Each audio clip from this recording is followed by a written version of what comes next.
Welcome back to Spain and Riggs. We're here. We're going to start with a little UND hockey. All right, what do you got for me? UND 13-8. Yep. 13-8. Mm-hmm. And 7 of their losses are the first time they play the team in a doubleheader, and they tend to win the second time they play. Only Cornell has swept them. That's the other loss. Yep. And then they have a loss to like the U18 national team, which is that's expected, right? Yeah. So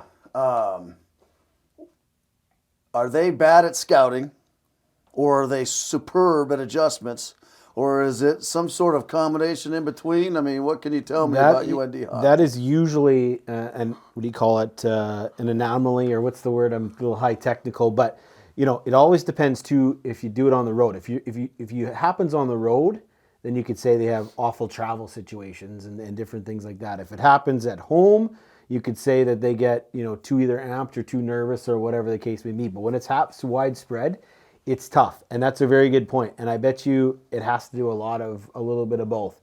Those first games, are especially haven't played a team in a long time. It's tough to adapt and to figure out your game plan. Also on the second side, when you win in the second game, then you can relate it to making adjustments in terms of that stuff.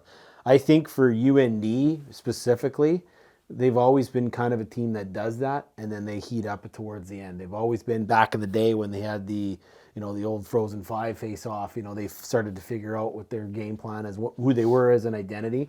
And like UND hockey's always been a team. I like to say the problems with college hockey and hockey in general is that you can get drafted and still go on to play college hockey, whereas the other sports you declare.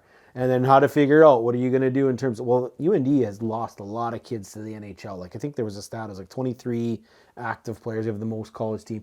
And so tough for them to gel early on, and then they kind of figure their stuff out late, and then boom, they go deep into the tournament. But it's a weird stat to be like. Usually it's either you're getting swept or you're winning games, and so that's certainly a tough. And especially for them, like Cornell, Cornell's having a great year. They go and get swept by ASU and then come and sweep UND. It's like, what? Like it's weird how that's set up. So if this trend continues, then UND's probably hoping to play in the tournament teams that they've already played, win or lose. Absolutely, 100%. And then playing someone new, maybe that's not the way they want to go. Yeah, no, I mean, yeah, that's the problem with it's kind of like you see. Let's talk about like basketball and like how many 15 or 15 seeds be two seeds. How that happens? It's happened a handful of times. It seems like it's happened a lot more. But those low seeds, but usually once every 4 years. Yeah, once every 4 years. In hockey, it happens a lot more frequent. I mean, there are only 16 teams that get in. That's big point. Yeah, like St. Cloud upset Minnesota, was it 1 year, or was it St. Cloud upset the number 1 seed and they were the 16 seed and everybody was like shocked, and yet hockey happens a little bit more frequently. So that's interesting, because that brings my next question to you, because for those that are football, baseball, basketball guys, UND being ranked 9, 10 right now, different polls, right? Yep.